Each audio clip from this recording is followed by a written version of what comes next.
Hello friends, welcome to study with TNG. इस video में हम लाइन मेन के प्रीवियस ईयर एग्जाम में पूछे गए 50 जीके के क्वेश्चंस को कवर करेंगे, जो कि एचपीएसएससी के सभी एग्जाम के लिए काफ़ी महत्वपूर्ण है। सबसे जो पहला क्वेश्चन है वो है, निम्न में से किसे दक्षिण भारत में जैन धर्म के प्रसार का श्रेय जाता है? तो दक्षिण भारत में जैन धर्म के प्रचार प्रसार का श्रेय जाता है भद्रबाहु को। जैन धर्म में दो संप्रदाय हैं, एक है दिगंबर और एक है श्वेतांबर। तो जो दिगंबर है, जो नग्न रहते हैं, वो चारों दिशाओं को ही अपना वस्त्र मानते हैं। तो उनके संस्थापक भी कौन है? तो वो है भद्रबाहु। और जो श्वेतांबर, जो श्वेत वस्त्रों को धारण करते हैं, तो श्वेतांबर के जो संस्थापक हैं वो थे स्थूलभद्र। तो जिस समय 1998 बीसी में मगध में अकाल और महामारी का काफ़ी ज़्यादा प्रकोप देखने को मिला, तो उस समय भद्रबाहु अपने अनुयायियों के साथ कर्नाटका के श्रवण बेलगोला चले गए थे। तो वहीं पे इनके द्वारा जैन धर्म का प्रचार प्रसार किया गया था। तो राइट आंसर हो जाएगा इसका ऑप्शन ए। नेक्स्ट है, मौर्य साम्राज्य का पतन लगातार आक्रमणों से हुआ था तथा भारत पर प्रथम आक्रमण किया गया था। तो भारत पर जो पहला विदेशी आक्रमण किया गया था वो बैक्टीरिया के डेमेट्रियस के द्वारा किया गया था। राइट आंसर हो जाएगा इसका ऑप्शन ए। इनके साम्राज्य को हिंद यवन साम्राज्य भी कहा जाता है। फिर नेक्स्ट है, बादामी का कौन सा एकमात्र चालुक्य राजा था जो अश्वमेध यज्ञ के लिए जाना गया था? बादामी, जिसको वातापी भी कहा जाता था, तो वहाँ के जो चालुक्य राजा थे पुलकेशिन प्रथम थे, जो कि अश्वमेध यज्ञ के लिए जाने जाते थे। फिर नेक्स्ट है, निम्न में दिल्ली के कौन से सुल्तान ने ब्राह्मणों से भी जजिया कर वसूला था? तो ब्राह्मणों से जजिया कर वसूलने वाला शासक था फिरोज शाह तुगलक। जजिया कर जो कि गैर मुस्लिमों से लिया जाता था। फिरोज शाह तुगलक के समय में 4 कर वसूले जाते थे: खराज, जकात, जजिया और खुम्स। फिर नेक्स्ट है, ध्रुपद धमार गायन शैली शुरू की गई थी। तो इसका जो आंसर है वो डाउटफुल है, क्योंकि अलग अलग सोर्स में इसका आंसर किसी में मान सिंह तोमर है, किसी में विष्णु दिगंबर पलुस्कर है। तो इस वाले को मैं स्किप करूँगी, इस वाले क्वेश्चन को। नेक्स्ट है, किसके शासन में तमिल दक्षिण में तमिल क्षेत्र तक मुगल साम्राज्य फैला हुआ था? तो जो मुगलों का सबसे शक्तिशाली शासक था वो था औरंगजेब। तो इसी के समय में दक्षिण भारत तक मुगलों का साम्राज्य फैला हुआ था औरंगजेब। इसको जिंदा पीर भी कहा जाता था। और जो सबसे अधिक हिंदू सैनिक भी इसी के दरबार में थे, औरंगजेब के। फिर नेक्स्ट, वह दक्षिण भारतीय राजा जो अपने साम्राज्य में रेशम उत्पादन को कृषि उद्योग के तौर पर परिचालन में लाया था। तो सिल्क इंडस्ट्री का जो शुरुआत की गई थी दक्षिण भारत में, वो की गई थी टीपू सुल्तान के द्वारा, जो कि मैसूर साम्राज्य का सुल्तान था। और टीपू सुल्तान की मृत्यु हुई थी, जो 4th एंग्लो मैसूर वॉर हुआ था उसमें टीपू सुल्तान की मृत्यु हुई थी। नेक्स्ट है, अलीपुर षड्यंत्र केस में अरविंद घोष का उत्कृष्ट रूप से प्रतिवाद किया गया था। तो जो अलीपुर बम कांड हुआ था उसमें जो ये है क्या, अरविंद घोष और इनके भाई बारिन घोष, इनको गिरफ्तार कर लिया गया था। तो जो इनकी वकालत की गई थी वो की गई थी चित्तरंजन दास के द्वारा, इनको डिफेंड किया गया था। पृथ्वी की सतह पर वह काल्पनिक रेखा जो 180 डिग्री यामोत्तर रेखा का नज़दीक से अनुसरण करती है, तो उसको कहा जाता है इंटरनेशनल डेट लाइन। नेक्स्ट है, पृथ्वी पर प्राकृतिक रूप से प्राप्त दुर्लभ तत्व कौन सा है? तो वो हो जाएगा एसिटाइन या एस्टेटाइन। फिर नेक्स्ट, निम्न में से कौन सा एक शहर मेकोंग नदी से संलग्न है या एसोसिएटेड है? तो वो है आपका कंबोडिया की कैपिटल है प्नोम पेन। तो ये राइट आंसर हो जाएगा। और जो मेकोंग रिवर है, ये दक्षिण एशिया की सबसे लंबी नदी है मेकोंग रिवर, जो कि ओरिजिनेट होती है चीन से। जापान में स्टीप घाटियों पर जो गर्म तथा शुष्क हवाएं नीचे की ओर प्रवाहित होती हैं तो कहलाती हैं। तो इसको कहा जाता है यामो। यामो इसका राइट आंसर होगा 132 का, यामो ओरोशी इसको कहा जाता है। फिर है, 1893 के डुरंड समझौते ने क्या सीमांकित किया था? तो इसमें जो इंडो अफगानिस्तान बॉर्डर को सीमांकित किया गया था। भारत पाकिस्तान बॉर्डर को कहा जाता है रेड क्लिफ लाइन, जबकि चीन और भारत सीमा को मैकमोहन लाइन और अफगानिस्तान और भारत की सीमा को डुरंड लाइन कहा जाता है। उत्तरी मैदान में कौन सी मृदा सर्वमान्य रूप में प्राप्त होती है? तो उत्तरी मैदानों में एलुवियल सोयल, जिसको जलोढ़ मिट्टी कहा जाता है, इसका राइट आंसर हो जाएगा। The city of Nashik is situated on the bank of which one of the following river? तो जो नासिक सिटी है वो किस नदी के किनारे स्थित है, वो है आपका गोदावरी नदी के किनारे। तो ये नासिक डिस्ट्रिक्ट के ही त्र्यंबकेश्वर से ओरिजिनेट होती है गोदावरी नदी। दक्षिण की गंगा भी कहा जाता है गोदावरी नदी को। निम्न में से कौन सा एक पुनर्नवीकरणीय ऊर्जा का स्रोत नहीं है? तो जो यहाँ पे हाइड्रो इलेक्ट्रिसिटी है ये भी आपका रिन्यूएबल एनर्जी का सोर्स है, सोलर एनर्जी भी है, विंड एनर्जी भी है। तो फ्यूल सेल यहाँ पे इसका राइट आंसर हो जाएगा, नहीं है पूछा है इसमें। फिर नेक्स्ट है भारतीय संविधान में the constitution of India borrowed the scheme of Indian federation from the constitution of Canada. Right answer हो जाएगा, इसको कहाँ से लिया गया है? कनाडा से, कनाडा का संविधान से लिया गया है। फिर नेक्स्ट है नीति आयोग के अध्यक्ष हैं। नीति आयोग के अध्यक्ष होते हैं प्रधानमंत्री, और इस समय वर्तमान में जो सीईओ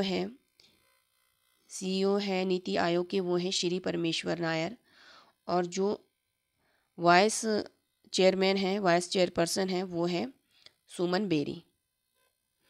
नेक्स्ट है लोकसभा अध्यक्ष अपने पद से लिखित में अपना इस्तीफा किसे संबोधित करते हैं? तो इस्तीफा देते हैं लोकसभा उपाध्यक्ष को। राइट आंसर हो जाएगा ऑप्शन डी। फिर नेक्स्ट है निम्न में से कौन सा उच्च न्यायालय भारत का द्वितीय सबसे पुराना उच्च न्यायालय है? तो जो सबसे पुराना है तो वो तो है आपका कोलकाता हाई कोर्ट, जो कि एस्टैब्लिश हुआ था 2 जुलाई 1862 में। और दूसरे नंबर पे स्थापना की गई थी बॉम्बे हाई कोर्ट की, जिसकी स्थापना हुई थी 14 अगस्त 1862 में। और तीसरे नंबर पर मद्रास हाई कोर्ट, जिसकी स्थापना हुई थी 15 अगस्त 1862 में। तो इसका राइट आंसर दूसरा पूछा है, द्वितीय सबसे पुराना, तो बॉम्बे हाई कोर्ट हो जाएगा इसका राइट आंसर। फिर नेक्स्ट है संविधान के कौन से अनुच्छेद के तहत जम्मू कश्मीर को एक विशिष्ट राज्य का दर्जा दिया हुआ है? तो विशिष्ट राज्य का दर्जा दिया गया था आर्टिकल 370 के तहत, क्योंकि जो क्वेश्चन पेपर है ये 2018 का है, और इस समय जो वर्तमान में आर्टिकल 370 को हटा दिया गया है और जम्मू कश्मीर को यूनियन टेरिटरी बना दिया गया था 31 अक्टूबर 2019 में। फिर नेक्स्ट है अशोक मेहता समिति ने किसकी स्थापना की अनुशंसा की थी? तो मंडल पंचायत इसका राइट आंसर हो जाएगा। नेक्स्ट है ट्राइसेम योजना के अंतर्गत प्रशिक्षण प्राप्त करने के लिए कौन सी आयु वर्ग के व्यक्ति योग्य हैं? तो इसका राइट आंसर होगा 18 से 35 वर्ष, इसका राइट आंसर होगा। फिर नेक्स्ट है कौन सी पंचवर्षीय योजना के दौरान कृषि उत्पादन की वृद्धि दर ऋणात्मक थी?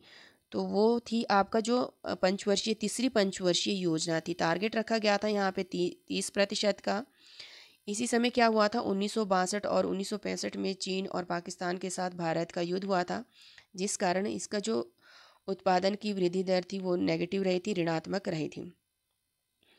और उस समय जो मानसून भी था वो भी काफ़ी कम रहा था, तो इस वजह से भी काफ़ी ज़्यादा जो कृषि उत्पादन हुआ था काफ़ी कम हुआ था। फिर नेक्स्ट है ग्रीन बैंकिंग चैनल किसके द्वारा लॉन्च की गई?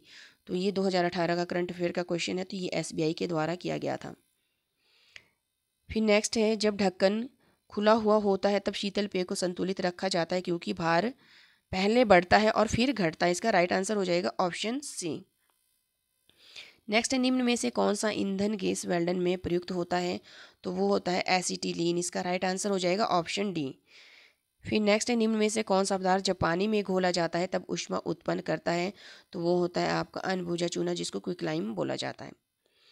नवजात शिशु का लिंग डैश से वंशागत गुणसूत्र से निर्धारित किया जाता है? तो वो हमेशा पिता के गुणसूत्र से निर्धारित किया जाता है। तो माता के 2 गुणसूत्र होते हैं एक्स, पिता का XY। अगर आपका X माता का और X पिता का होता तो वहाँ पे आपकी संभावना, वहाँ पे आपका क्या होगा, वहाँ पे पुत्री होगी। और अगर आपका X और इधर से आपका Y होता है तो वहाँ पे क्या होगा, पुत्र होता है। तो गुणसूत्र का निर्धारण किया जाता है हमेशा पिता के द्वारा। फिर नेक्स्ट है विटामिन ए का समृद्ध स्रोत है? तो वो हो जाएगा इसमें से ऑप्शन हरी, इसमें वो कद्दू तथा गाजर, इसका राइट आंसर हो जाएगा ऑप्शन डी। फिर नेक्स्ट है मनुष्य की पाचन प्रक्रिया की शुरुआत आपकी बक्कल कैविटी से ही हो जाती है, मुंह से ही इसकी शुरुआत हो जाती है। इसका राइट आंसर हो जाएगा ऑप्शन बी। फिर है निम्न में से कौन सी प्रकृति में प्राप्त सबसे बड़ी खाद्य योग्य कलिका है? तो खाद्य योग्य कली का है, इसमें कैबेज जो जिसको बंद गोभी कहा जाता है। फिर नेक्स्ट यहाँ पे रीजनिंग का क्वेश्चन है। तो यहाँ पे अगर कैट को हम 12 लिखते हैं, ठीक है, तो यहाँ पे सी की कोडिंग होती है आपका 3, 1, 20। तो इसको हम टोटल प्लस कर देंगे तो ये हो जाएगा 24। 24 को डिवाइड कर दिया 2 से, तो ये हो गया आपके पास 12। फिर इसी तरह से मैन दिया है, एम होता है आपका 13 + 1 + 14, तो ये हो गया 28। और इसको भी हम डिवाइड कर देंगे 2 से, तो ये आ जाएगा 14। तो इसका राइट आंसर हो जाएगा ऑप्शन ए। फिर नेक्स्ट है, a women introduce a man as the son of the brother of her mother, how is the man related to women. तो यहाँ पे बोला गया है कि एक महिला है ने एक पुरुष को उसकी माता के भाई के बेटे के तौर पर पहचान कराई। माता का भाई कौन हुआ? मामा, उस महिला का मामा हुआ। तो मामा का बेटा उसका क्या होगा? तो वो होगा उसका कज़न। राइट आंसर हो जाएगा ऑप्शन सी इसका। फिर निम्न में से कौन सा दर्रा धौलाधार श्रेणी में अवस्थित नहीं है? तो इसमें हो जाएगा कुंजुम दर्रा, जो कि स्थित है लाहौल और स्पीति के बीच में। हिमाचल प्रदेश में निम्न में से कौन सी यमुना नदी की सहायक नदी है? तो यमुना नदी की सहायक नदी है इसमें से गिरी नदी। फिर नेक्स्ट है, बड़ा शिगड़ी क्या है? तो बड़ा शिगड़ी कहा जाता है ग्लेशियर को, हिमनद को। हिमाचल प्रदेश किस वर्ष मुख्य आयुक्त प्रांत बना था? तो 1948 में हिमाचल चीफ कमिश्नर प्रोविंस बना था। फिर नेक्स्ट है, कौन सी जल विद्युत परियोजना बसपा नदी से जुड़ी हुई है? तो इसका राइट आंसर तीनों ही हो जाएगा, ऑल ऑफ दीज इसका राइट आंसर होगा यहाँ पे। फिर नेक्स्ट है, Phulech festival is celebrated in which district of Himachal Pradesh. Phulech या फुलियाज मनाया जाता है किन्नौर डिस्ट्रिक्ट में। फिर नेक्स्ट है, भारत में आयुष्मान भारत दिवस 1918 किस तिथि को मनाया गया? तो ये मनाया गया था 30 अप्रैल 2018 को। तो इसमें ऑप्शन यहाँ पे 29 है। तो वैसे ये 30 अप्रैल 2018 से आयुष्मान भारत दिवस की शुरुआत की गई थी। फिर नेक्स्ट है, बार्सिलोना ओपन टेनिस टूर्नामेंट 2018 किसने जीता? तो इस समय करंट अफेयर का क्वेश्चन है। इसे जीता था राफेल नडाल ने। फिर नेक्स्ट क्वेश्चन है, किस राज्य सरकार ने शैक्षणिक तथा सांस्कृतिक सहयोग को मजबूत करने के लिए ब्रिटिश काउंसिल के साथ मेमोरेंडम ऑफ अंडरस्टैंडिंग पर हस्ताक्षर किए? तो इसका राइट आंसर हो जाएगा महाराष्ट्र। ये भी करंट अफेयर का क्वेश्चन था। अंतर्राष्ट्रीय बौद्धिक कॉन्फ्रेंस 2018 की मेजबानी किस शहर ने की? तो ये हो जिसका राइट आंसर था 2018 में की थी लुम्बिनी में, जो कि नेपाल में, जहाँ पे महात्मा बुद्ध का जन्म हुआ था। फिर इंग्लिश का क्वेश्चन है यहाँ पे, फ्लिंग अवे ईडियम है, तो इसका हो जाएगा meaning to throw aside violently. इसका राइट आंसर होगा ऑप्शन सी। फिर आपका है, a single word substitute for a person who lives by himself, जो अपने आप में रहना पसंद करता है, जिसको वैरागी कहा जाता है, तो वो हो जाएगा आपका रेक्लुस। ऑप्शन ए इसका राइट आंसर हो जाएगा। करेक्ट स्पेलिंग इसमें वायलेंट होगा, ऑप्शन बी। मनुष्य का भाववाचक हो जाएगा मनुष्यता। अंग का पर्यायवाची होता है क्लेवर, देह, तो अंग का ऑप्शन सी इसका राइट आंसर होगा। 170 का हो जाएगा शुद्ध शब्द, तो वो अनुसरण, अनुसरण छोटे ऊ की मात्रा आएगी नाम में, ऑप्शन सी इसका राइट आंसर होगा। तो ये 50 जीके के क्वेश्चंस थे, जो कि सभी एग्जाम्स के लिए काफ़ी इंपॉर्टेंट रहेंगे। अगर आपको मेरी वीडियो हेल्पफुल लगी हो तो प्लीज़ वीडियो को लाइक करें, शेयर करें, कमेंट करें और चैनल को सब्सक्राइब करना ना भूलें। Thanks for watching.